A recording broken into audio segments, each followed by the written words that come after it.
Hi, I'm Jeff Bond, and welcome to the Steward Chair, our show about how great leaders build enduring companies that leave a lasting legacy. We believe that leadership isn't about ownership, it's about stewardship. So whether you started your own company or have been entrusted to lead it, we want to help you be a better steward of the people, the mission, and the future that you create through this show. And so the only favor we'll ever ask of you is that you follow this podcast wherever you listen. Thank you.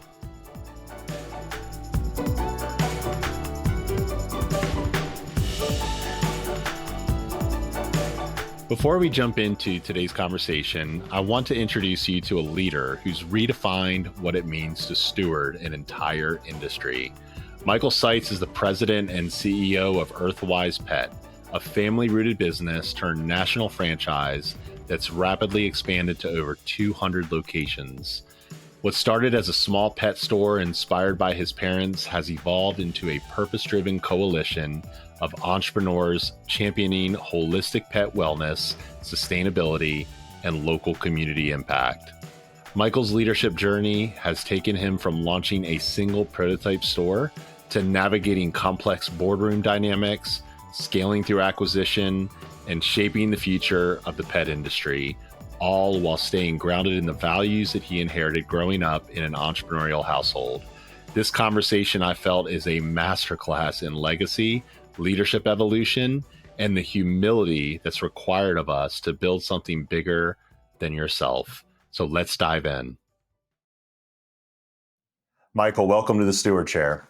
Hey, appreciate it. Thank you so much. Good to be here. I appreciate you. This is something I've been looking forward to. It's really been a joy to get to know you and learn a little bit about your journey from an entrepreneur all the way up to a shifting leadership responsibility you have now with a giant board of directors, tons of locations, tons of complexity, but talking through the seasonality of that here and helping other business owners, whether that's foresight or reflection in their season, is going to be a real gift. So thank you.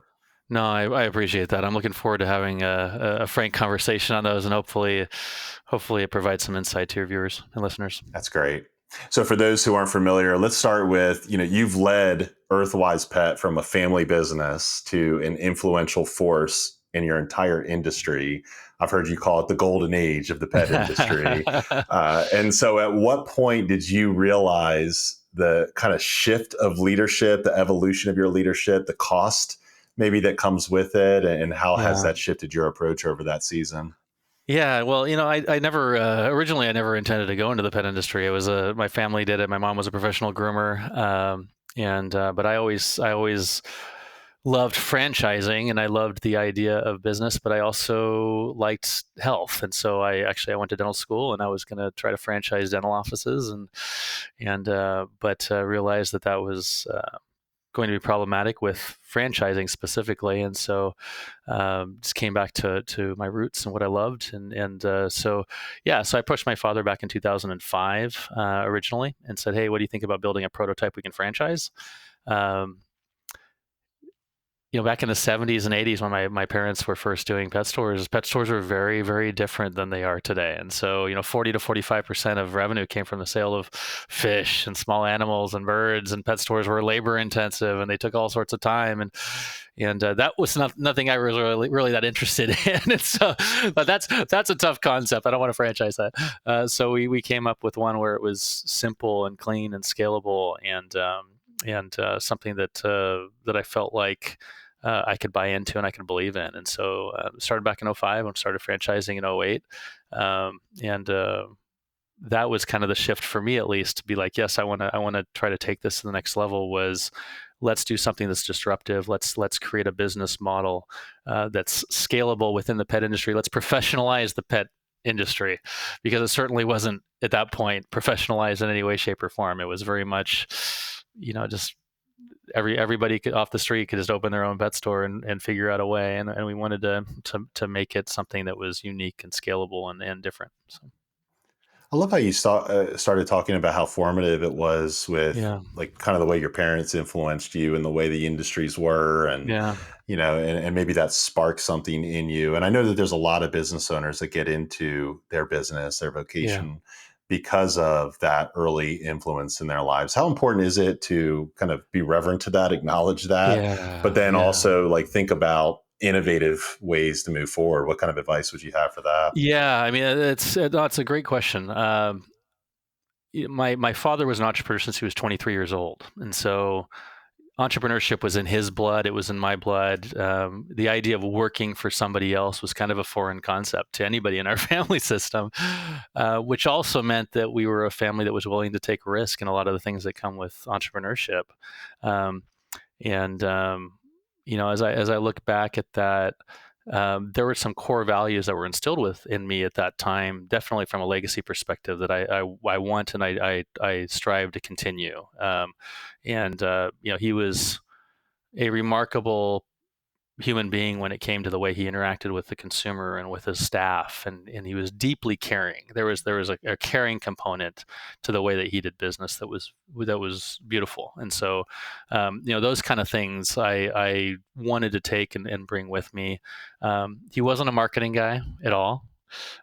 He wasn't a systems guy at all, and so it's kind of funny. We had a family owned store years after we started franchising, and he was long out of the business, but there was still a family owned store that my parents owned for years after that. And it was probably 5-6 years ago that they finally switched to a point of sale system from a traditional cash register. And I remember that transition, and my mom calling me up going, what should we do? What system should we switch to? And they were just thinking it would just be a computer doing the same thing and not have any other functionality. And so I think that some of the differences I think of are definitely, it was I wanted this to be a marketing centric company. I wanted this to be something that was a cause based kind of play that was very much data and systems driven, and that was a shift. That was kind of taking it to the next level. Whereas some of the core values that I brought with me were that customer service, the caring component that you have to have in any kind of business when you're interacting on a B2C level. So. Hmm. So just give our listeners a quick snapshot of where we're at today. How big is the organization Yeah. and what does it scale to? Yeah, no, we just actually ran our quarterly unit count numbers for our bank certification actually yesterday. So I have the exact numbers. We're currently at 208 units. And there's a combination of, we have some mobile, we have some brick and mortar. Most of them are brick and mortar, obviously, of that 208. But it's been a good ride. When my father was bought out, when my friend came in and ultimately bought my father out back in 2007, we had two, so that Wow. were core stores. So it's been a good So ride. could you think your parents could have ever imagined, could your father have ever imagined kind of the evolution? Do you think he saw that in the future, or did you ever convince him that that's kind of what it's going to look like and cast that with him? I thought he would. I think he thought I would fall flat on my face at some point. So I think he thought it would be a great learning experience, kind of a thing. Yeah. But yeah, no, it was. I don't think he ever would have seen this. No. Yeah, that's tough love, but it's also kind of so Yeah. indicative of so many of our Yeah. entrepreneurial visions and Yeah. journeys. And I know a lot of business owners get into something and sometimes their thinking is countercultural. It's maybe not Yeah. embedded within their family's DNA or Yeah. the community around them, but they see it, they have a vision. And I know Very that true. you've built kind of a coalition model to franchising, right? And Yeah. you've kind of Yeah. collectively invited a lot more people to participate, and you're trying Yeah. to uplift an entire industry. What does that look like? And take us back to just like that original vision of Yeah. change Yeah. and how that's evolved the business over time. Yeah, no, we originally it was my best friend since third grade and a silent investor. That was the early stages back in 2008 when we started franchising, and we just started opening stores in the Northwest. There was very much a hands-on approach. We were directly involved in every aspect of support for franchisees. Uh, it wasn't scalable. It was two people can't run a franchise organization to any adequate scaling and sizing. And so what was interesting though is in franchising you have to have an annual audit every year, and so that's part of the franchise laws. It's mandated, and so our auditors in the early stages, they audited us in 09 and in 2010, and then in 2011 they finished up the audit, and they're like, you guys ever thought about bringing in additional investors and other people on your cap table? And we're like, no, not really, but yeah, let's talk about it. We were still very, very young at the time, and so two of our auditors ultimately bought in back in 2011, late 2011 and 2012, and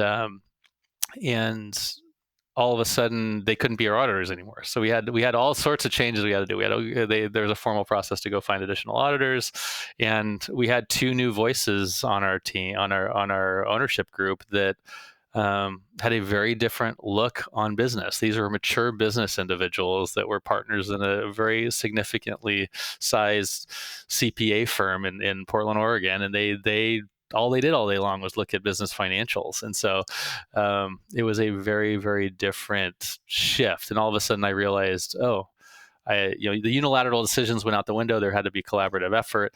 And that collaborativeness was really key to ultimately realizing that same cooperation and collaborativeness is necessary in the franchise or franchisee relationship as well.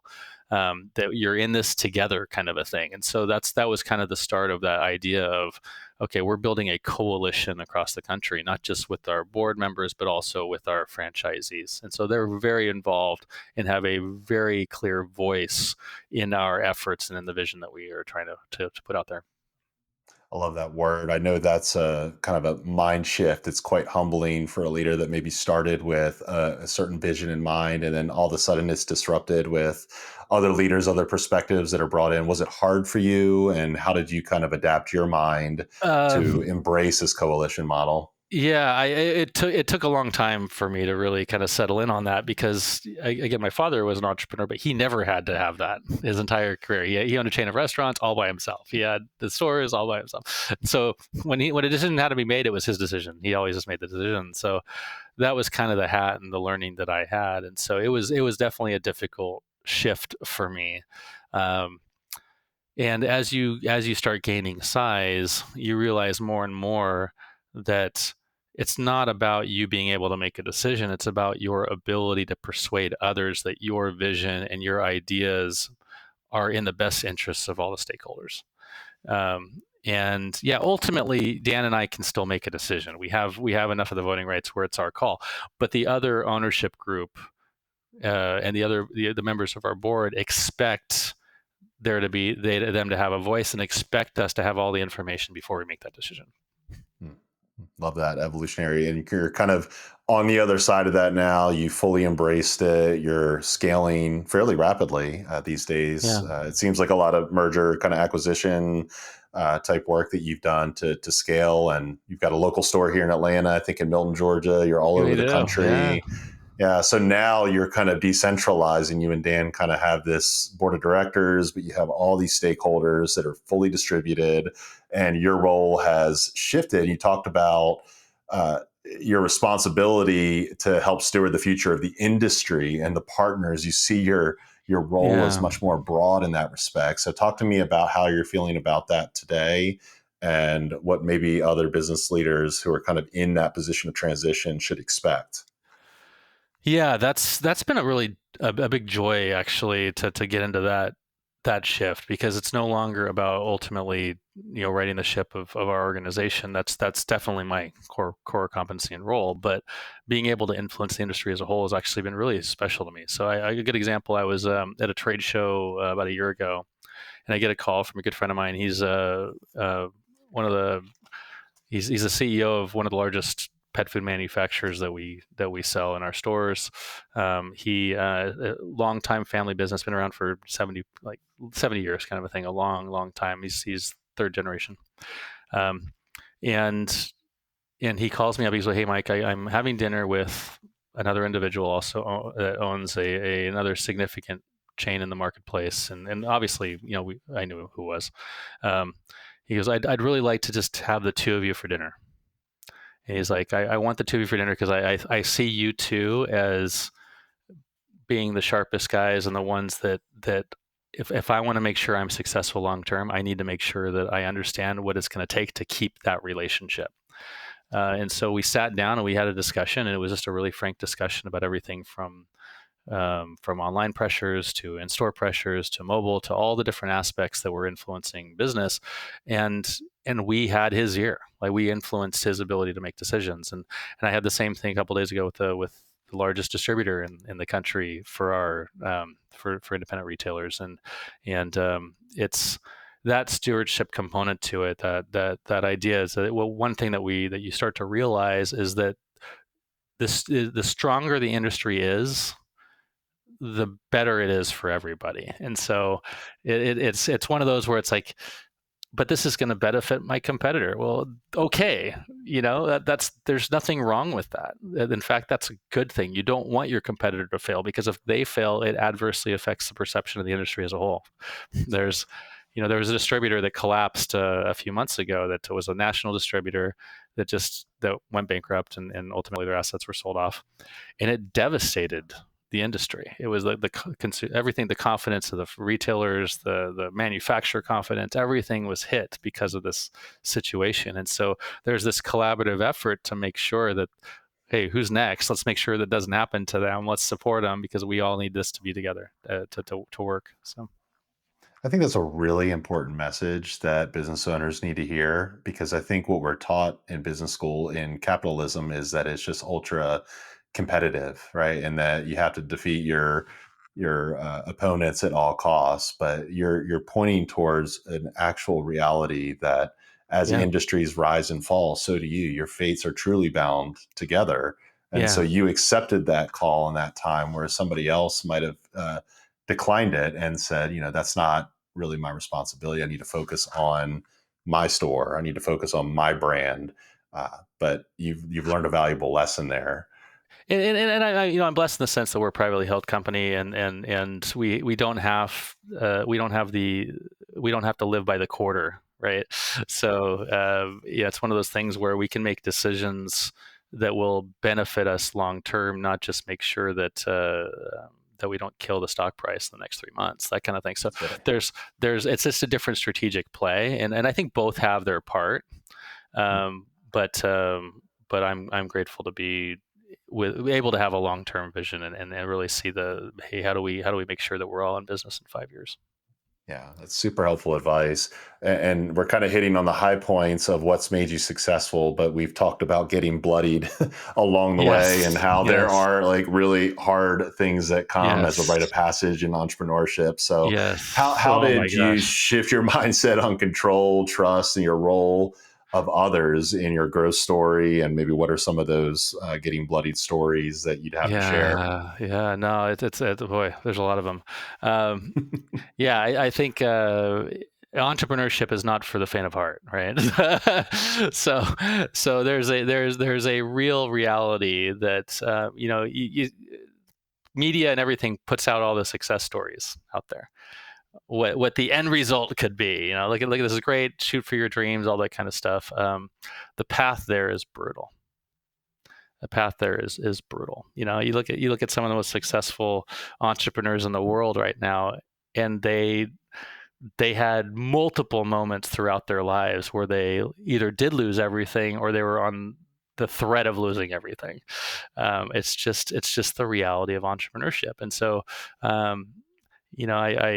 think, for me personally, there's been times, especially in the early startups of franchising, you don't realize just how capital intensive franchising is until you are a franchisor, and you're trying to go from 10 locations to 50, and you realize that your 10 franchisees that you know personally that text you for all their questions um, still want that same level of service when you have 50, and you can't do that, so you start hiring other people, and you have to entrust them that they're going to represent you well.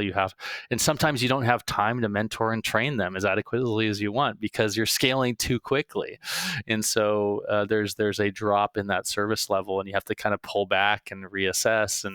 And so I think, from a bloodied perspective, we've been bloodied on multiple levels. Financially bloodied, we've been bloodied on emotional levels of having store owners that were really upset and rightfully so, at decisions that we made that we thought were in the best interest of everybody, but somebody didn't benefit from it. And or policy changes. There's something in franchising we call legacy owners.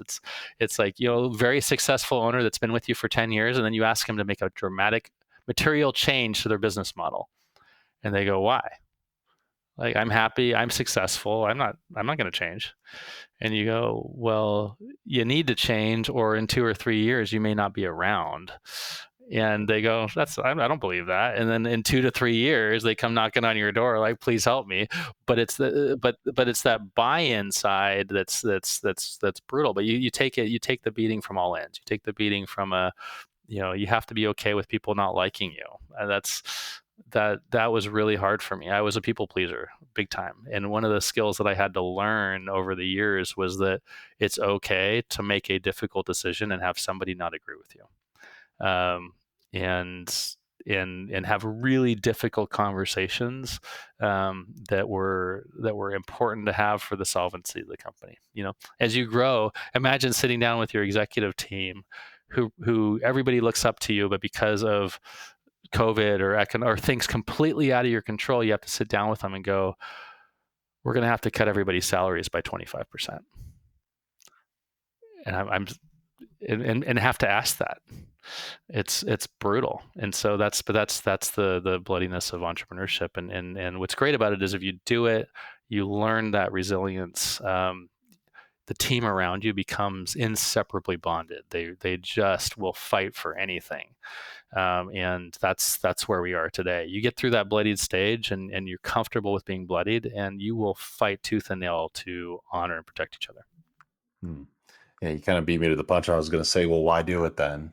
Right. Yeah, But yeah. Is that kind of the payoff? Or I guess for you, we talk a lot about self-care yeah. No, the benefit for sure is a team that you absolutely can trust, that is fighting just as hard as you are, and really, learning some true, beautiful leadership skills, and has the empowered autonomy to make decisions, so you're not micromanaging everybody.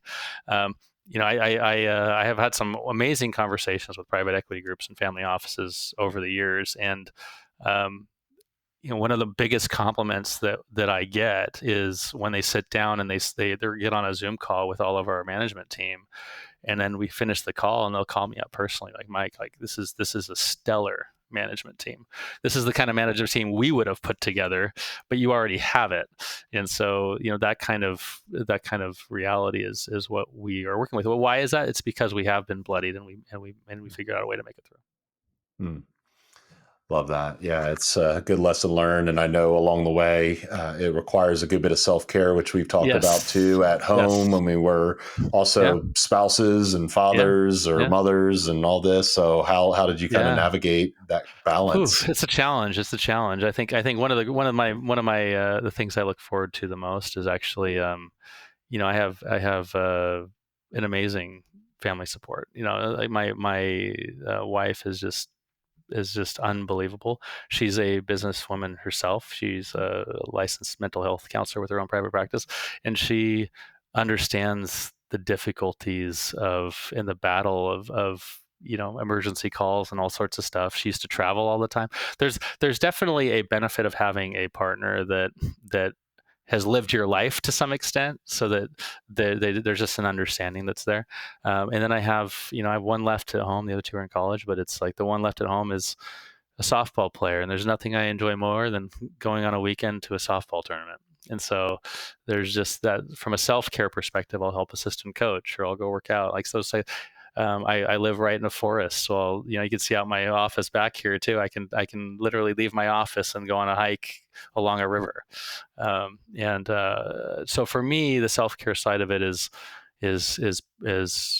both physical, in terms of taking care of my physical body from a workout perspective, and making sure I'm eating clean, those kind of things. And then from an emotional perspective, it's mindfulness, it's walking, it's meditation, and then it's definitely that connectedness that comes from family time. That's huge. Fellow youth sports coach right here. You said assistant coach. That really evokes something. It's my biggest joy in life right now. Yeah. So Yeah, I had a yeah, blast on this last Sunday. I was actually at a softball tournament, and it was one of the greatest experiences ever for me because the bases were loaded. They were down by two. It was the last inning. My daughter was up, 2 strikes, 2 outs, and she hits a double into the gap and left and clears the bases to win it. oh wow, wow. And I was like, all Those are the right. moments you live for. That's why who cares what happens next week? That was worth That's it. right. That's right. Yeah, you can tackle anything. You just Yeah, remember that moment. Oh, exactly. that's amazing. Exactly. I want to also talk about your connectedness to your stakeholders. You kind of Yeah. touched on this a little earlier, but I want to dive a little bit deeper and kind of double click on it because you cannot be there for all of those 10 franchisees anymore, right? No. And they expected that level of care and service. And I think the word you used before is entrusting others, and I think that's so important because we are mere mortals. We don't own the seat. The seat owns us. We're keeping it warm for the next person. And so we have to raise up leaders in our organization. So that entrusting requires so much of us, and there's a tension there. So how have you kind of worked through that tension of like Yeah. sense of ownership and pride, maybe even to a sense of entrusting and delegating, empowering? What does that look like? Yeah, yeah. For me, it's I've never liked the idea of being a top-down leader. I've always liked the idea of getting people around me that are smarter than I am in their various fields. And so, I'm a big believer that if you don't have voices that oppose you, that you'll never be the kind of organization that you want to be. And so, part of the entrusting component stems from the idea of just empowering somebody to be comfortable vocalizing their point of view and a different way of looking at things, and then sitting with that, being okay with that difference, and also if they have responsibilities to back them on their decisions. One of the things that we have as a corporate management team is, you make a decision, we have your back. If you make a decision, we have your back, even if we don't agree with it. We have your back, and that part of the trust, where it's like, no, it's okay to make a mistake, we still got your back. um, that to me has been an absolute pinnacle value that we have, to make sure that our corporate team feels like they're trusted, but also they feel comfortable making decisions, and not having anxiety around difficult decisions. That's so good. I think at the end of the day, most people really prefer to have some agency Yeah. that their brain, their presence, their work all matters, is visible, and that they can make decisions on behalf of the company. And that empowerment and you having their back, supporting them like that, Yeah. I Yeah. think goes such a long way. And I think there's a valuable lesson in that. I think so too. I think it's definitely, it's through some of the learnings, I think, that we've had, where we've had to, that was a learned value. I think that we learned the hard way, where we thought, no, our customers are franchisee. We need to always make sure that the franchisee's right. And we might teach that principle to the staff, but if the staff is saying something to a franchisee and the franchisee's upset, going over that staff member and aligning with the franchisee, is problematic. So there's a little bit of, swallow the pride, and be okay with mistakes, and but yeah, from a leadership perspective, it's definitely, the team. It starts with the team, and then that bleeds out to the franchisees. Great lesson. The kiddos, are they entrepreneurial? Very much so. Very much so. My daughter, was actually a professional ballet dancer. She traveled for a couple of weeks with the Grand Key Ballet through the East Coast, but now she's in college doing environmental science and doing her own thing. Um, my son actually has his own company, and he's already starting. He's only 21, and it's an AI company. So he's doing that, and then my youngest, my 13-year-old, she can do anything. Like, she's just a genius. She's already prepping for the SATs at 13 because she wants to go to MIT.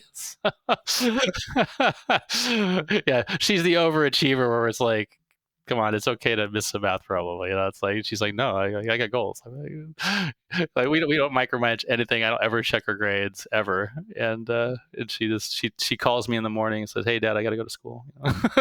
Yeah. So let's assume they all will be entrepreneurs, all of them. Yeah. And that they all admire your advice, and they want to hear exactly what you would tell them. They don't listen to me being an at entrepreneur. All. Yeah, let's say they did for a day. But there's people on this call that want to know. They want to know, what would you tell them if you were to summarize? If you want to be an entrepreneur, what it means to be an entrepreneur or a steward, particularly like viewing leadership in business as a stewardship responsibility. What do you tell them? Yeah, I think first thing I would say is don't do what you love, do what you're good at, and learn to love it. And then the second thing I would say is, on a stewardship component, is don't ever take out the humanity from what you do. I think always remember there's a human on the other side of the equation that you're affecting. I think will help people sleep at night. So I think it's great advice and a great place to close, particularly as we're thinking about your son with AI. And, I'm a huge AI proponent, and it's advancing our humanity, but humanity is at the core of our existence. We're created for one another, and we have such an opportunity to uplift humanity through these advancements and how we steward the stakeholder community that we're responsible for us. So many people are lucky to have you as their leader, that they're entrusted to your care. And I just want to continue to consider a blessing upon you and your company as you continue to grow it. So thank you, Michael, for coming on and sharing your reflections today. Thanks, Jeff. I appreciate the time. It's been a blast. Thank you so much for listening to The Steward Chair. If today's conversation inspired you, we'd be grateful if you'd follow the show wherever you get your podcasts. This show is brought to you by Chat with Leaders Media and End of the Line Productions, a collaboration committed to helping leaders steward their influence with purpose and impact. Our production team is Quentin Thomas, executive producer, Thomas Mastrototoro, associate producer, Daniel Mastrototoro, managing editor, and me, Jeff Bond, your creative director, host, and research lead. Until next time, go be a leader worth following.